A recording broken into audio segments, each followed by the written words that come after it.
Okay, in this video we'll see how a constructor can be used in the private section. See, I have defined a class A. Now in the class A, in the private section, I have defined a no argument constructor, as you can see. Now this constructor is just printing out the statement CTOR A. And what I've done is I have declared class B to be a friend of class A.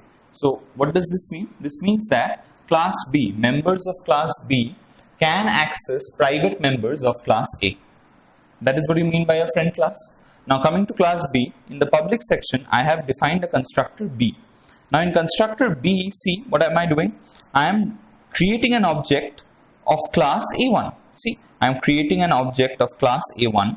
Now if I am creating an object of, in fact, the name of the object is A1, right? The name of the object is A1. So I am creating an object A1 of class A. So when I am creating an object A1 of class A, what will happen? The constructor of class A will automatically be invoked. Where is the constructor present? The constructor is present in the private section. Since class B is a friend to class A, it can access the private section of class A. And that is why the constructor, which is defined in the private section of class A, is accessible to class B. So this object creation will be allowed. So the moment this object creation is allowed, what will happen? Control flows to the first line of the constructor A.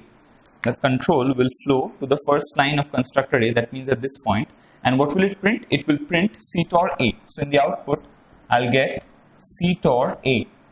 Now after this, what will happen? After this, the control will come back to the next line. What is the next line telling me? Cout CTOR B. So I'll print CTOR B. And this is how the class will be executed.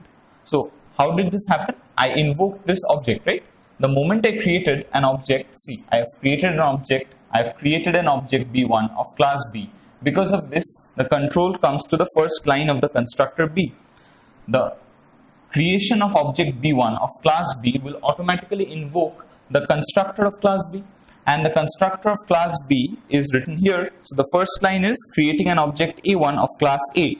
Because of this, I'll move to the private section where the constructor A is defined. And since class B is a friend to class A, it can access the private members of class A. So what will it do? It will simply print CTOR A. And after printing, it will come back to the next line. And what is the next line telling me? The next line is telling me to print CTOR B. So I'll print CTOR B. And after printing, I'll return the control to this point, return 0. That means my program comes to an end.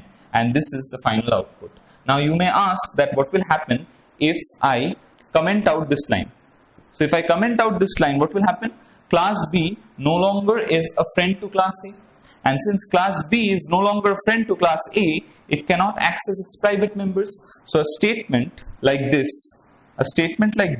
which tries to access the private section of class A from class B will be disallowed and you will receive a compile time error. So this is one way of accessing private members, or rather private constructors in a particular class. I hope you have understood. Please feel free to leave your doubts in the comment section below. Thank you so very much.